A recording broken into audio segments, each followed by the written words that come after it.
আজকে আপনাদের সঙ্গে শেয়ার করব খুব সিম্পল ওয়েতে পটল দিয়ে ইলিশ মাছ রান্না। আশা করছি আমার এই সহজ সিম্পল রেসিপিটা আপনাদের ভালো লাগবে।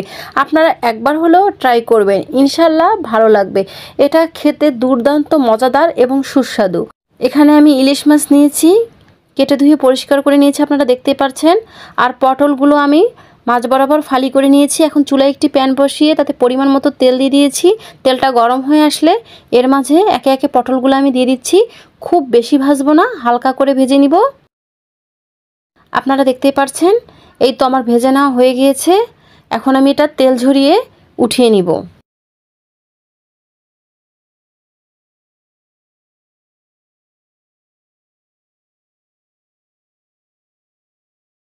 উঠিয়ে নেওয়া হয়ে গেলে এখন চুলায় একটি প্যান বসিয়ে পটল ভাজা তেলটা আমি দিয়ে দিয়েছি। তার মাঝে 1 কাপ পেঁয়াজ কুচি দিয়ে দিলাম। আপনারা দেখতেই পাচ্ছেন, মরিচ পেঁয়াজ আমি একসঙ্গে বেটে রেখেছি, 1/2 কাপ দিয়ে দিলাম। পরিমাণ মতো হলুদ অ্যাড করে দিলাম।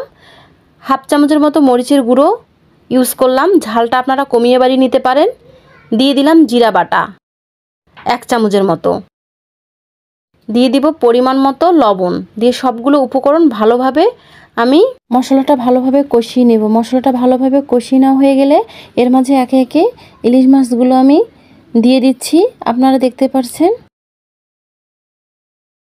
দেওয়ার পরে আলতো হাতে আমি এটা একটু কষিয়ে নিব।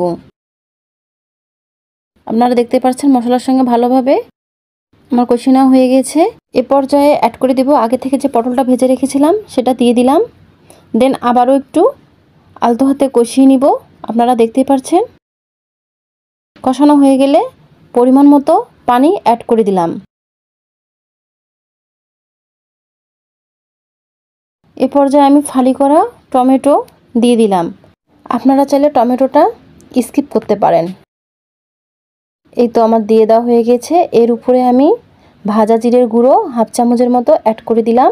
এখন ঢাকনা দিয়ে দিলাম। ফিরে আসছি 25 মিনিট পর। দেখতেই পাচ্ছেন অলমোস্ট তরকারিটা আমার হয়ে গিয়েছে। এখন এটা আমি হালকা হাতে একটু নেড়ে দিব। দেন নামিয়ে এটা পরিবেশন করে নিব। তো গাইস, রেডি হয়ে গেল আমার পটল দিয়ে ইলিশ মাছ রান্না। আপনারা একবার হলেও ট্রাই করবেন, ইনশাল্লাহ ভালো লাগবে। এটা দেখতে যেমন লোভনীয়, খেতে দুর্দান্ত মজাদার।